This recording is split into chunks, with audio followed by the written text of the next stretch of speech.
A very good morning to everyone.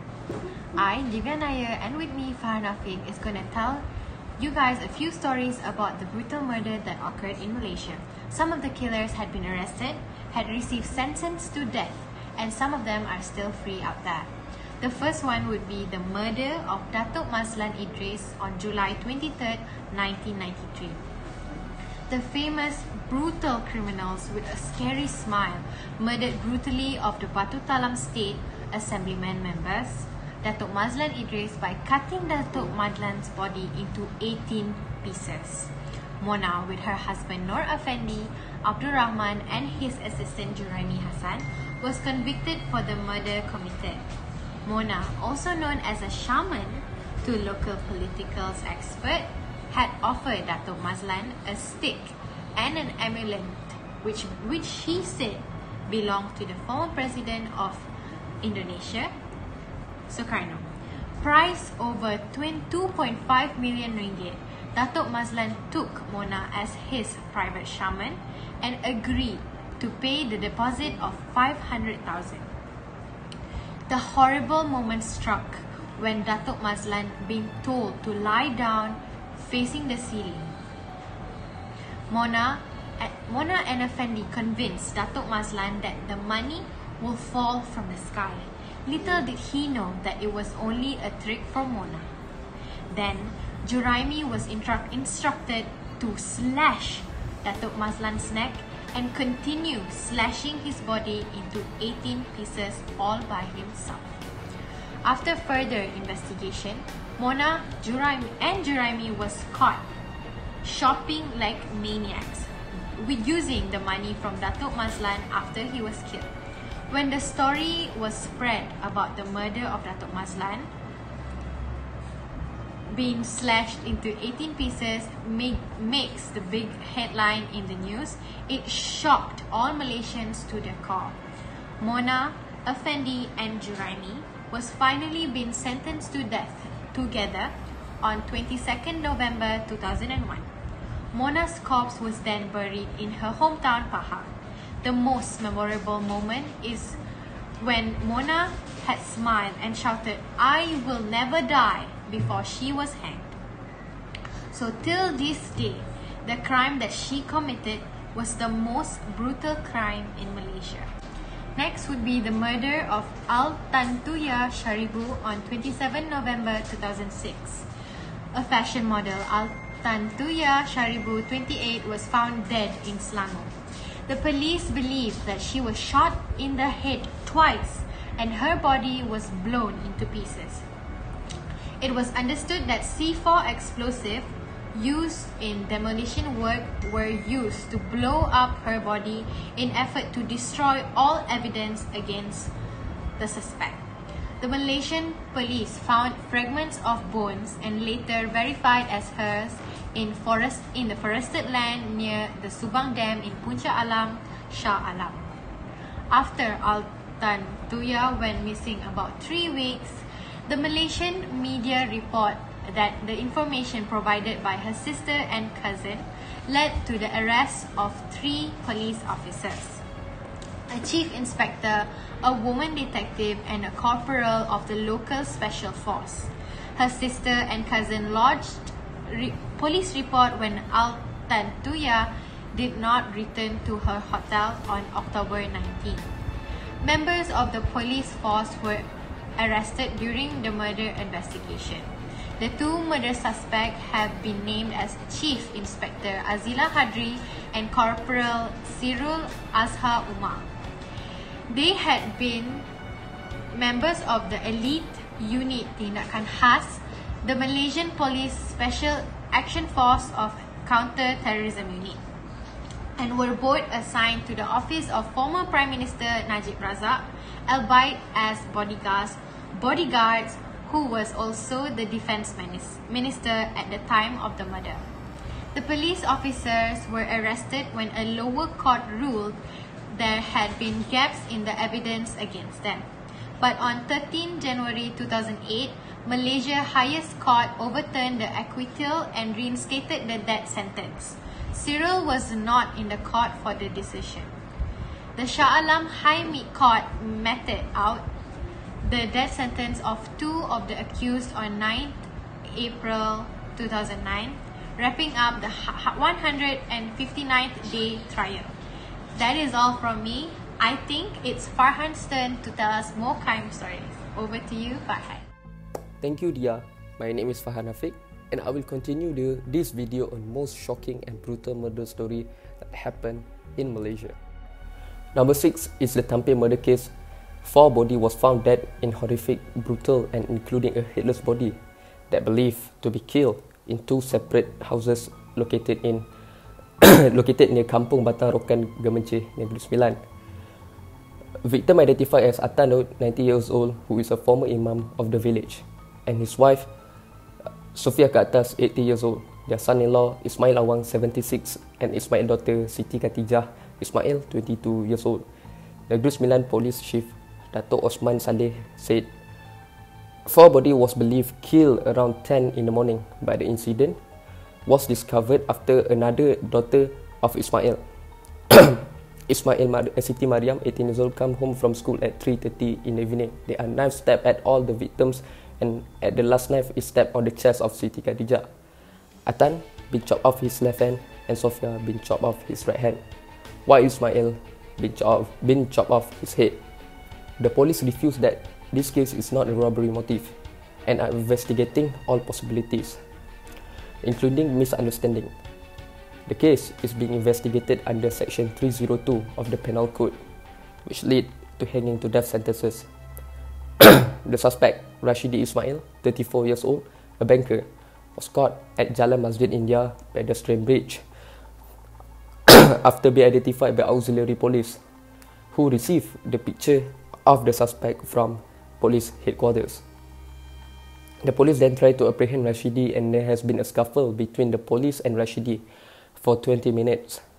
The suspect was taken to the District Police Headquarters OIPD of Dangwangi, Kuala Lumpur at around 9:20 p.m. Then the suspect led a police team to a location to show where the head of the victim, who is also his own father, buried in the Muslim cemetery in Section 21 Shah Alam. At around 9:45 p.m, suspect carried the head of the corpse from Tampin to Shah Alam by riding an express bus.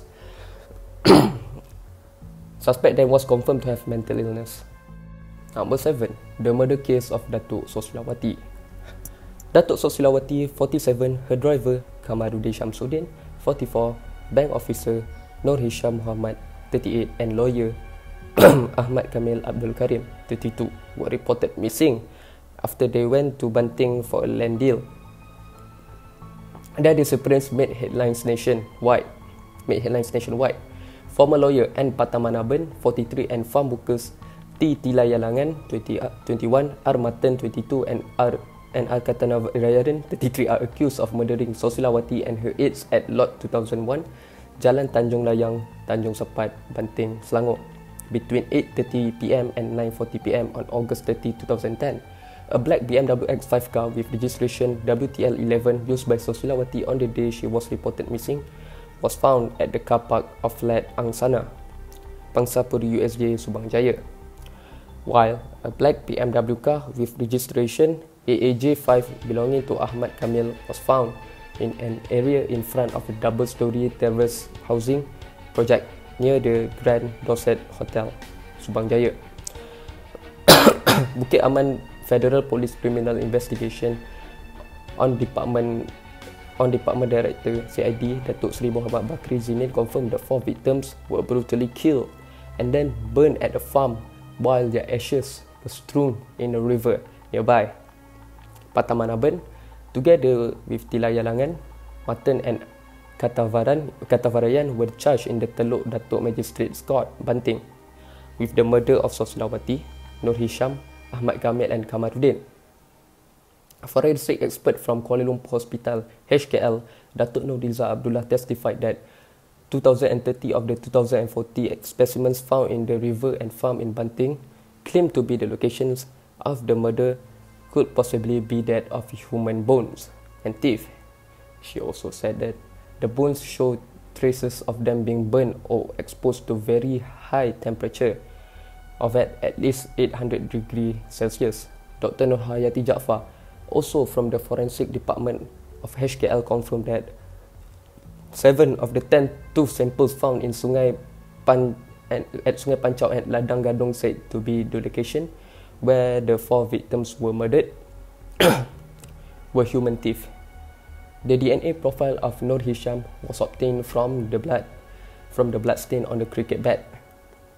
She also confirmed that the DNA profiles of Kamaruddin and Ahmad were obtained from the blood stains on zinc sheets that was found in the Sungai Ara oil palm plantation in Banting. Judge Atta sentenced to death the 4 accused after finding them guilty of murdering Sosilawati, Nur Hisham, Ahmad Kamil, and Kamaruddin. Number 8. The rape and the murder case of Suzaili bin Mokhtar. On October 7, 2000, Nur Suzaili Mokhtar, a computer engineer workers, boarded a public bus to work, but something unexpected has happened, where Suzaili were raped and killed by the bus driver. The bus driver said to have dropped off all the passengers except Suzaili before taking a different route and do it in the place of crime. The bus driver then moves back on the road where Nur Suzaili seen knocking on the door of the bus and asked for help by a key witness who was a young boy. That was the last time she was seen alive. Yet, the former Kiara Express bus driver put up a different show when he was led outside the court. After the judgment, he tried to kick press photographers. Offender, a man who was married and had children, Mat Hassan Hanafi, was found guilty and sentenced to hang by the Shah Alam High Court on 25 April 2002 for the murder of Nur Suzaili, 24, between Lorong Hile, Taman Bayu Perdana, and housing project construction on site in Taman Bukit Tinggi, Klang, which is between the hours of 8:50 in the morning to 9:15 a.m. on October 7, 2000. The accused, who has been married 4 times, also was sentenced a 20-year and 12 lashes on charges of rape victims. Sentence of imprisonment imposed is the maximum under Section 376 of the Penal Code.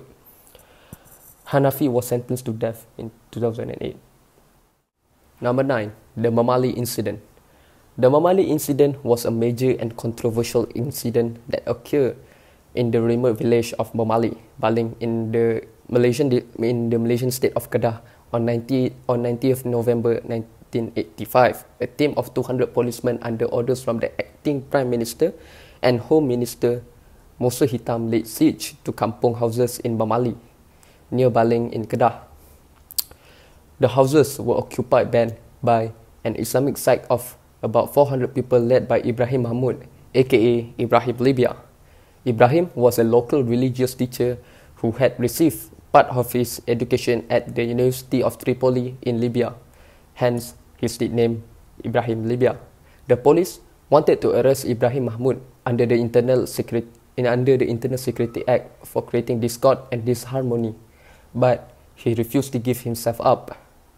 Ibrahim was also accused of harboring 2 brothers, Yusuf Chekmit and Ramli Chekmit, who were fugitive. Revered by the village folks who call him Ustad Ibrahim, they vow to defend him to the death. The outcome of this incident is that Ibrahim Libya was killed in this incident. The police action left 40 civilians and 4 policemen dead. The villagers were armed with a few hunting rifles and also a spear and other rudimentary weapons. The police used heavy vehicles. At the height of the assault, some villagers, men and women, come out in the open in a state of frenzy and hysteria. Police detained 159 people, including women and children. 36 persons involved in the incident were arrested under the Internal Security Act on January 1986, but later released in June. Number 10, the last but not least, the murder case of UiTM Permatang Power student at Plus Highway in the district of Taiping. This tragic case happens on February 2015.